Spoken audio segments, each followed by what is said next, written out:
Hey Magic fans, I'm Joe. Thanks very much for joining me today. If you'd like to support my channel, please check out the link above to my Patreon page. Well, it's been a while since I've checked in with you guys, but I have still been playing Soulherder when I have a few minutes to sit down and play Magic these days. And in the past few days, I've actually been trying this list here, which is a 4-color Soulherder list, basically Bant plus black. It's kind of my take on it. We had been discussing what the optimal form for the 4-color Black Splash might be, and it's been a lot of fun since I've been testing it so far. I think the very first match that I played with this list, it had a slightly different mana base, and I just realized we have to think very carefully about the mana once you get beyond 3 colors. Bant can be tricky to sequence your colors very well. And so 4 colors obviously is like a whole other thing. When I started off, I was closer to the Bant list with like multiples, like maybe it was like 2 islands and 2 snow-covered plains. But I just realized, like, first of all, you need your green mana on turn 1 so that you can cast a Hierarch if you have the Hierarch. Like drawing an opening hand with a plains and an island and a Hierarch is like the worst feeling. So I've got 3 basic forests. Well, they're all snow basic, so 3 forests and then 1 each of the other 3 colors.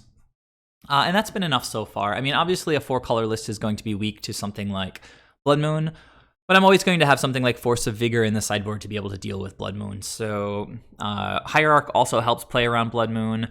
And if we know we're playing against them, we can use all of our fetches to go and get our basics pretty quickly. So that aside, the mana feels fine. I've still got 21 lands. It feels okay. Now, the biggest motivation for me to do the Black Splash was having access to Assassin's Trophy in the main deck. Our weakest matchups, I'd say, as Soulherder players, are the big mana matchups, particularly, Tron. You've got Titan Shift and then Amulet Titan. And Assassin's Trophy just really helps us against those matchups because we can blow up Tron lands, you can blow up Valakut, you can blow up Field of the Dead, blow up these Karu lands that make 2 mana out of Amulet Titan. And then, it can kill a Titan, it can kill an Amulet, it just kills anything, it kills any permanent. Yes, the opponent gets a land, an untapped land, so you want to be careful with your timing on this card. But the fact that it can blow up lands is pretty huge game, and I actually think that, given my experience over the last few days playing the card, that I probably want 4 in the main deck, and just go ahead and finally just get rid of the 4th Path to Exile. It's hung on in the list because, the idea that 1 mana interaction is good, but Assassin's Trophy is just so much more versatile, and the fact that we can get it back with Eternal Witness just makes it kind of amazingly versatile, and that's kind of what we want in our main deck. We need to be able to not only be able to compete against all of these big mana decks, but also, have things that can kill creatures, and Assassin's Trophy sort of just fills all those roles. So it's been great so far. The other obvious draw to playing black is the Rhino, Seizure Rhino. 4 mana, full Abzan colors, plus 1 generic. But you get a lot for that. You get a Lightning Helix to the opponent's face, and you get a 4/5 Trampler. That combos pretty nicely with multiple Hierarchs, adding on more trample damage. And then obviously this is just an amazing blink target. So if you have Siege Rhino down with Soulherder, every end step you're just throwing a Lightning Helix at the opponent's face, dealing damage, gaining life. Pretty incredible. Its high toughness makes it really hard for opponents to block well, makes it hard to remove with things like lightning bolts. And then Ephemerate becomes sort of sensational with Siege Rhino on the board because obviously you can just blink him if the opponent tries to remove him, and then it's a huge blowout because not only do you counter their removal, but you get to Lightning Helix them again when he comes back down, and then Ephemerate rebounds, and you Lightning Helix them again. So Ephemerate essentially becomes like deal 6, gain 6, and counter target removal spell. Also, you get to untap Siege Rhino and use him as a blocker. So imagine I go to attack with Siege Rhino, he hits the opponent, and then it's their turn. For whatever reason, they try to main phase some removal on him. You ephemerate him. It's going to Lightning Helix the opponent and untap Seizure Rhino as a blocker. It's just like, it's a lot of value. So I've been enjoying the card. It hasn't been as impactful, I'd say, as Assassin's Trophy, but they're definitely really powerful and sort of justify the Black Splash. The other really, really important addition to my deck recently has been Oko. So somebody actually just yesterday messaged me on YouTube to ask me what I think about Oko in this deck in Soulherder, and I think it's really, really good, like beyond really, really good. It's like amazing. So there's a couple of reasons Oko fits really well into this shell. Now, obviously, it's pretty powerful in the Urza decks, right? Because he can keep making artifacts while plussing +2 every turn, artifact, artifact, artifact, and then Urza does broken stuff with that because Urza can make blue mana with all of those food tokens, and he can tap them all to make to cast free spells off the top of the deck. So yes, Oko is very good in the Urza deck. I think something needs to be banned from that deck, probably Urza. But apart from that deck, I think Oko is sort of uniquely awesome in our deck because, first of all, we've got a mana dork to power Oko out on turn 2. The turn 2 Oko is just really hard for opponents to deal with. You +2 him, now he's got 6 loyalty. What does the opponent have on turn 2? Maybe they've got a Goblin Guide, who knows, a Tarmogoyf.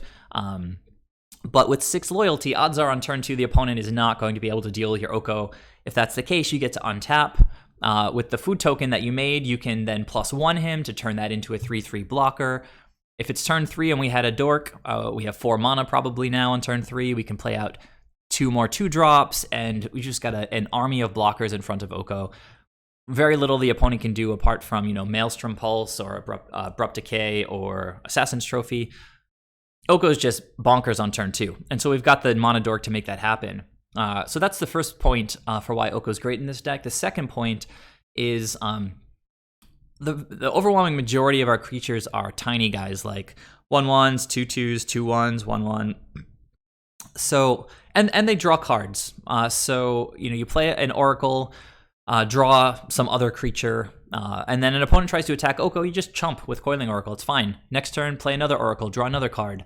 The game goes on like that long enough. Eventually, you're going to have a lot of lands. You can start jamming Siege Rhinos, start looping things with Eternal Witness, get Soulherder online, etc. So these dorks that replace themselves are just excellent blockers, excellent protectors of Oko. But there's also additional synergy because one of Oko's pluses can turn things into 3/3 creatures. So play an Oracle and then plus Oko on the Oracle.